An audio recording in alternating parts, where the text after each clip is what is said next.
The barbell bench press is probably the most popular upper body exercise. In this exercise, the muscles of the chest are considered a prime mover. But how good is the bench press at developing the chest? Could you perform only the barbell bench press for the rest of your training career and experience close to or even maximal chest growth?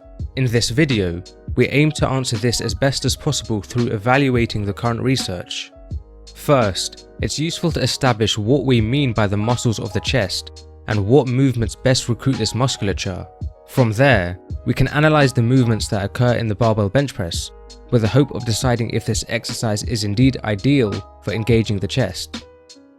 Muscles that connect the thorax to the shoulder and upper arm are the chest muscles.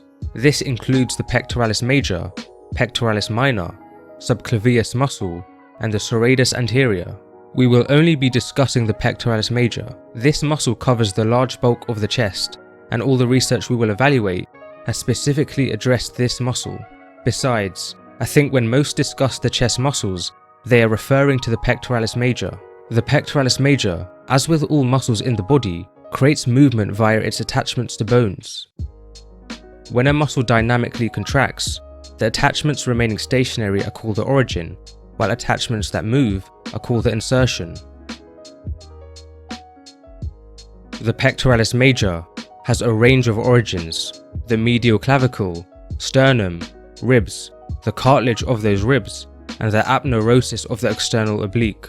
All the muscle fibers of the pectoralis major insert into generally the same location, the lateral side of the upper arm, so this is the insertion. It is common to split up a muscle based on muscle fibers sharing the same origin location. With the pectoralis major, there is no universal agreement on these divisions. Some consider the pectoralis major to have three heads: a clavicular head, consisting of fibers originating from the medial clavicle, a sternal head, consisting of fibers originating from the sternum, and a costal head, consisting of fibers originating from the ribs, their costal cartilages, and the aponeurosis of the external oblique. The clavicular head is often called the upper chest, the sternal head the middle chest, and the costal head the lower chest. However, others consider the pectoralis major to have only two heads: a clavicular head, consisting of fibers originating from the medial clavicle, and a sternocostal head, consisting of fibers originating from the sternum, ribs, costal cartilages, and the aponeurosis of the external oblique. In further support of this division, the clavicular and sternocostal head have distinct nerve supplies. Remember, the reason muscle fibers contract is because they receive signals from nerve cells. The clavicular head fibers generally receive signals from the lateral pectoral nerve. The sternocostal head generally receives signals from the medial pectoral nerve. So, what movements engage the pectoralis major? During horizontal flexion, the pectoralis major and anterior deltoid are heavily involved. From around 0 to 10 degrees of horizontal flexion, the anterior deltoid has slightly better leverage than the pectoralis major, but from 10 degrees up to 140 degrees of horizontal flexion, the pectoralis major has the greatest leverage. During shoulder flexion, the sternal head, but substantially more so the clavicular head, is involved. Interestingly, at high shoulder flexion angles, the costal head seems to play a role in shoulder extension. I should note, although the clavicular head is going to be involved in shoulder flexion to a good degree, the anterior deltoid has the greatest leverage throughout this motion, meaning it is probably going to be more activated. During shoulder adduction, the sternal and costal heads appear to be moderately involved, but the latissimus dorsi and teres major are likely activated substantially more during this motion. Conversely, the clavicular head appears to be involved a small amount in shoulder abduction, from 40 degrees of shoulder abduction and onwards. However, the anterior deltoid and especially lateral deltoid are likely activated substantially more during this motion. Therefore, shoulder adduction or shoulder abduction exercises are probably not ideal for the pectoralis major. Finally, the pectoralis major as a whole appears to be highly involved in internal rotation. Do any of these movements occur during the bench press? It turns out, all of these movements, but shoulder adduction or abduction, occur to a good degree in the barbell bench press.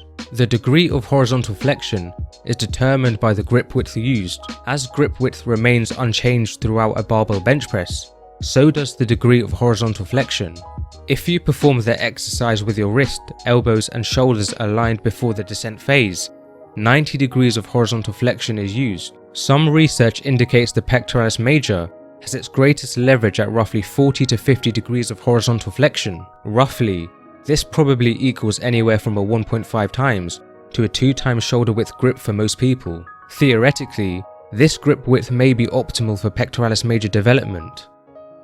Viewing the barbell bench press from the side, a correct descent results in a somewhat diagonal line. Once the barbell is at its lowest position, the distance between your shoulders and the barbell indicates how much shoulder flexion must occur during the ascent phase. The longer this distance, the more shoulder flexion required. As a note, descending the barbell to the mid-chest or lower chest region works well for most. Remember, the anterior deltoid has greater leverage throughout shoulder flexion than the pectoralis major, so for pectoralis major development, we would not be aiming to maximize the degree of shoulder flexion. When initiating the ascent phase of the barbell bench press, aiming to flare your elbows out is likely advantageous. This will likely allow the pectoralis major to produce more force through a more efficient pull on the upper arm. Also, the triceps produce lateral force in the barbell bench press. Flaring your elbows allows greater lateral force, and therefore a stronger triceps contraction. For most, flaring your elbows will naturally cause internal rotation. So, the main functions of the pectoralis major indeed seem to occur to some capacity in the barbell bench press, indicating the bench press may be an excellent movement for developing this muscle. Let us now evaluate research assessing just how well the barbell bench press does at growing the pectoralis major. Starting things off, a study by Akagi and colleagues, 18 men with at least 1 year of training experience, had their Smith machine bench press 1 rep max measured, as well as the cross-sectional area of their pectoralis major at multiple regions. The largest cross-sectional area value obtained for an individual was used for analysis. A significant correlation was found between Smith machine bench press 1 rep max and pectoralis major cross-sectional area. Now, this study used a Smith machine, but generally, the stronger you are on the barbell bench press, the stronger you would probably be on the Smith machine bench press. Therefore, this study implies the stronger you get on the barbell bench press, the greater hypertrophy the pectoralis major would experience. However, this was only a correlation study. It fails to tell us if training the bench press as your only chest exercise would be sufficient to linearly increase pectoralis major size. Also, this study does not inform us of how well the bench press develops different regions of the pectoralis major. Fortunately, we have research that can help us here. Brandau and colleagues had a group of untrained men train the barbell bench press for 3 to 5 sets to failure, which is the point at which no more repetitions can be performed, with an 80% 1 rep max load and 3 minutes of rest between sets, twice per week for 10 weeks. A 2 times shoulder width grip was used. The cross-sectional area of the pectoralis major, measured at the T3-T4 thoracic region, increased by 9.1% on average. A 9.1% increase in cross-sectional area after 10 weeks of training corresponds to an average of 0.13% increase per day. Is this a lot or hardly anything? A review study by Wormbaum and colleagues can help us here. Through assessing numerous studies, they measured the average increase in cross-sectional area per day for the quadriceps and elbow flexor muscles after a period of training. Based on these numerous studies, the quadriceps, on average, experienced a 0.11% increase in cross-sectional area per day when trained with roughly 6 sets per session, 3 times per week. The elbow flexors, on average, experienced a 0.2% increase in cross-sectional area per day when trained with roughly 5 sets per session, 3 times per week. Also, these numbers are average from studies that mainly involved untrained subjects. So, the barbell bench press in the Brandau and colleagues study did not do a terrible job. The 0.13% increase in pectoralis major cross-sectional area per day was above the 0.11% increase for the quadriceps, but below the 0.2% increase for the elbow flexors. Interestingly, Wormbaum and colleagues suggested the reason the elbow flexors experience a greater rate of hypertrophy versus the quadriceps was because the quadriceps are generally involved more in day-to-day tasks, meaning they are somewhat trained, thereby slightly limiting its capacity to grow further. The pectoralis major is probably more similar to the elbow flexors in that they aren't as heavily used day to day compared to the quadriceps. Considering this, one could argue the Brandau and colleagues' results were suboptimal, given the 0.13% increase in pectoralis major cross-sectional area was less than the 0.2% increase in elbow flexor cross-sectional area. But it's important to note the 0.2% increase in elbow flexor cross-sectional area per day was from studies that averaged 5 sets per session 3 times per week. The Brandau and colleagues study averaged only 4 sets on the bench press twice per week. These differences somewhat limit our ability to compare the numbers fairly. Nonetheless, let's move on to other research. Yasuda and colleagues had a group of untrained men perform the barbell bench press for 3 sets of 10 reps with a 75% 1 rep max load and 3 minutes of rest between sets 3 times per week for 6 weeks. Grip width was not specified. Bench press 1 rep max was retested on the 3rd week, enabling the readjustment of training load. Cross-sectional area at the belly of the pectoralis major had increased by 17.6% on average, corresponding to a 0.42% increase in cross-sectional area per day, slightly more than double the 0.2% elbow flexor increase. Therefore, this study suggests the barbell bench press is an excellent exercise for the pectoralis major. Ogasawara and colleagues had 7 untrained men train the barbell bench press for 3 sets of 10 reps with a 75% 1 rep max load and 2 to 3 minutes of rest between sets 3 times per week for 24 weeks. A 2 times shoulder width grip was used. Bench press 1 rep max was measured every 3 weeks, allowing the readjustment of training load. Thickness of the pectoralis major was measured at the 3rd and 4th costal cartilages every week throughout the 24 weeks. Increases in thickness and bench press 1 rep max steadily increased throughout the 24 weeks. We can see that as 1 rep max increased on the bench press, so did pectoralis major thickness. By the 24th week, the subjects had experienced an average 43% increase in pectoralis major thickness, corresponding to a 0.26% increase in thickness per day.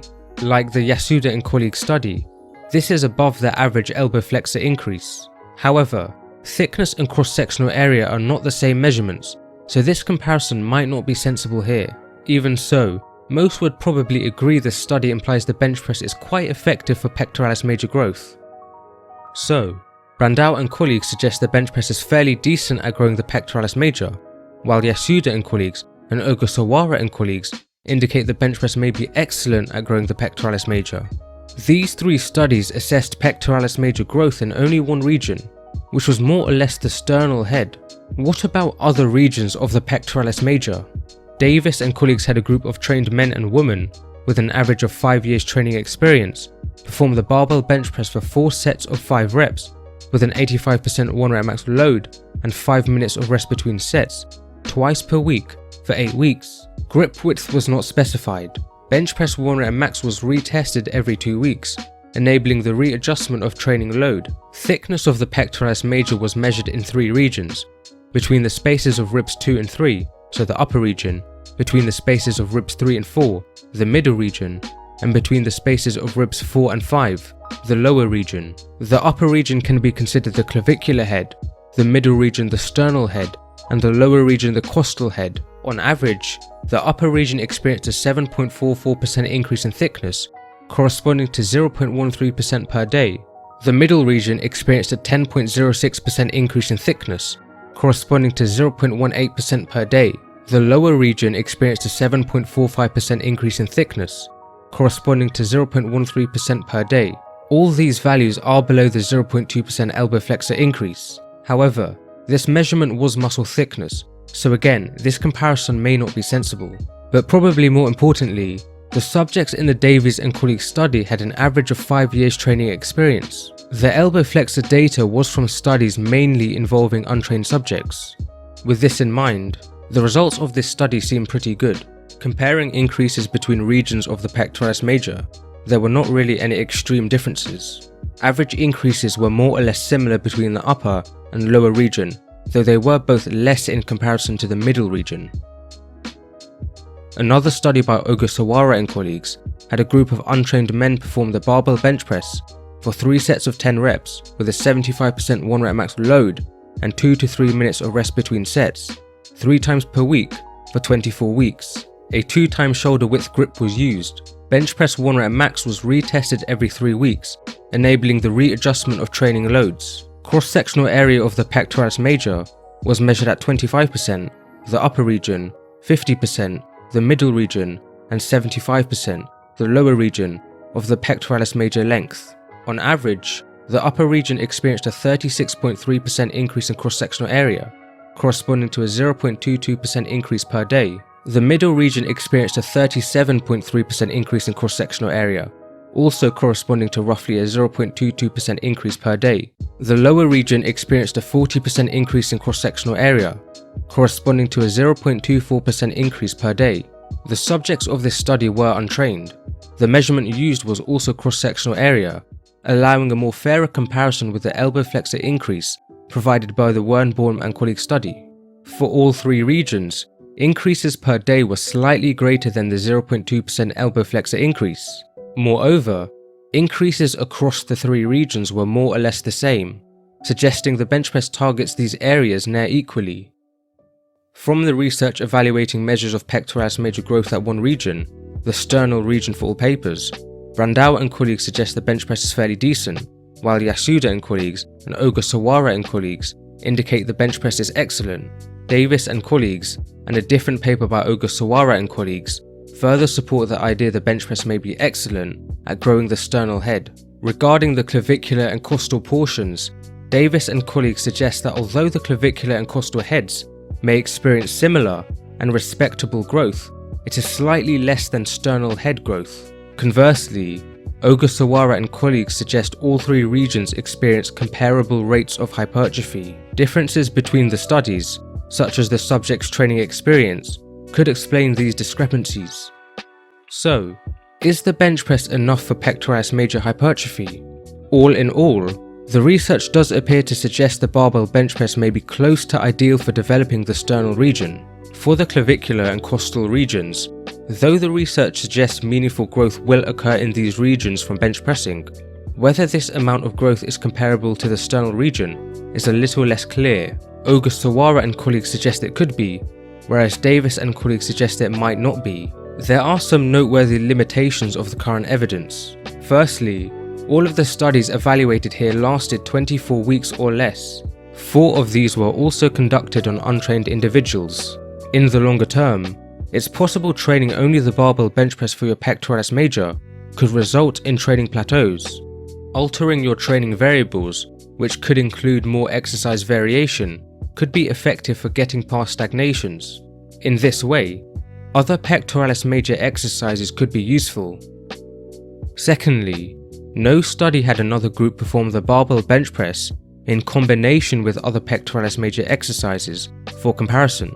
In other words, it remains possible that if we had 2 groups, one performing only the barbell bench press and another performing the barbell bench press with other pectoralis major exercises, with both groups performing the same number of weekly sets for the pectoralis major to avoid confounding effects of volume, the group performing the barbell bench press with other exercises could experience greater overall pectoralis major hypertrophy.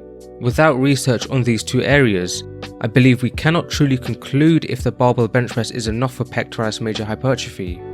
From theoretical, as well as some experimental evidence, there are some exercises that could complement the barbell bench press. One positive thing about the barbell bench press not mentioned yet is it stretches the pectoralis major under load. This is noteworthy, as when the pectoralis major is stretched, research indicates its sarcomeres, which are the contractile units of a muscle, are stretched sufficiently to produce passive tension. This applies to the clavicular, sternal, and costal heads. Passive tension from the sarcomeres, in combination with the high amounts of force produced by the sarcomeres, termed active tension, during the lower portion of the bench press, means a great deal of overall mechanical tension. Mechanical tension is currently the best categorized driver of muscle growth in the research. However, there are exercises that achieve a greater stretch of the pectoralis major than the bench press, such as the seated machine chest fly. Dumbbell flies would also count here. However, I think a seated chest fly gives you more stability and control over the motion maybe making the exercise safer. Cable chest fly variations would also work well. Exercises such as these could complement the barbell bench press by providing stretch-mediated hypertrophy the barbell bench press would otherwise not have. Now, flies, more so dumbbell flies, have a reputation for being injurious. If you have any shoulder issues or develop any shoulder issues, it's probably safer to avoid this movement.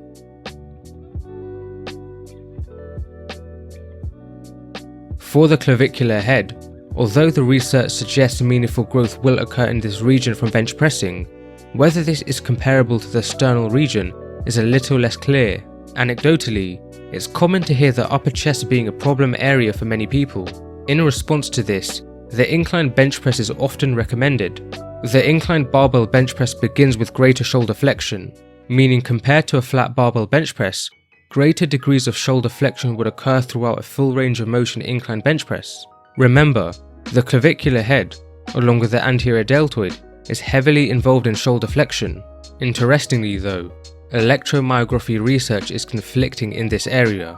Lever and colleagues found similar activation of the clavicular head between a 30° and 45° inclined barbell bench press, both of which displayed greater activation than the 0° and 15° declined barbell bench press throughout the majority of the concentric phase. Similarly, Cortella and colleagues found greater clavicular head activation with a 45° inclined barbell bench press compared to a 0° and 15° declined bench press. Rodriguez, Radio and colleagues compared clavicular head activation between a 0°, 15°, 30°, 45° and 60° inclined barbell bench press. Activation was greatest with a 30° incline, while both 45° and 60° inclines produced slightly less activation than a 0° inclined bench press. However, Stephan and Armstrong found no difference in clavicular head activation between a 30° inclined barbell bench press and a 15° declined barbell bench press. Likewise, Sater Bakken and colleagues found similar clavicular head activation between a 25° incline, 0° incline, and a 25° decline barbell bench press. Electromyography does have noteworthy limitations, and so we probably shouldn't get too caught up in this data. There is one longitudinal study that may help us here. Chavez and colleagues split 47 untrained men into one of three groups: a flat bench press group, an incline bench press group, or a combination of both group. All three groups trained once per week for 8 weeks. The flat bench press group trained the flat Smith machine bench press for 4 sets to failure with an 8 to 12 rep max load each session. The incline bench press group also did this, but with a 44° incline Smith machine bench press. The combination of both group trained each of those 2 exercises for 2 sets to failure with an 8 to 12 rep max load each session. Increases in sternal and costal thickness were similar between all 3 groups. However, increases in clavicular head thickness were greater for the incline bench press group. Therefore, this study suggests that at least 4 sets per session on the incline Smith machine bench press produces the greatest increases in clavicular head thickness. Remember, 2 sets from the combination of both group was not enough. Now, the Smith machine was used. Mechanics between a Smith machine and barbell bench press are not identical. Nevertheless, maybe this study indicates a 44° inclined barbell bench press may provide greater clavicular head growth than a flat barbell bench press. Ultimately, if at some point during your training career you feel your upper chest is underdeveloped, you may wish to experiment with the inclined barbell bench press at various angles. Aside from the inclined barbell bench press, there are other exercises that could potentially be good for the clavicular head, such as an inclined dumbbell bench press, low cable chest fly, and a decline push-up.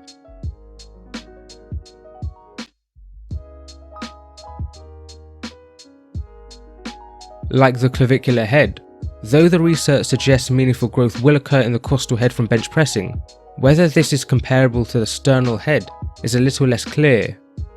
A declined barbell bench press is often recommended for the lower chest. However, Lever and colleagues and Cortella and colleagues found similar costal head activation between a flat barbell bench press and a 15° declined barbell bench press. Sater Bakken and colleagues also found similar sternocostal head activation between a 25° declined barbell bench press and a flat barbell bench press. Again, electromyography has limitations, so we should approach these results with caution. On top of this, we unfortunately do not have any longitudinal research here.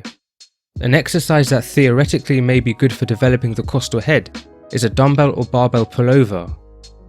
Recall the costal head, at high angles of shoulder flexion, is involved in shoulder extension.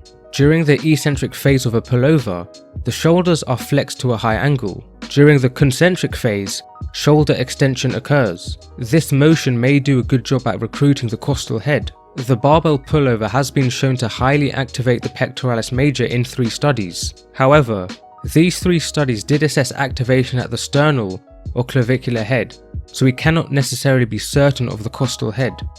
Regardless, I think most people should be able to feel a large portion of the pectoralis major being trained during a pullover.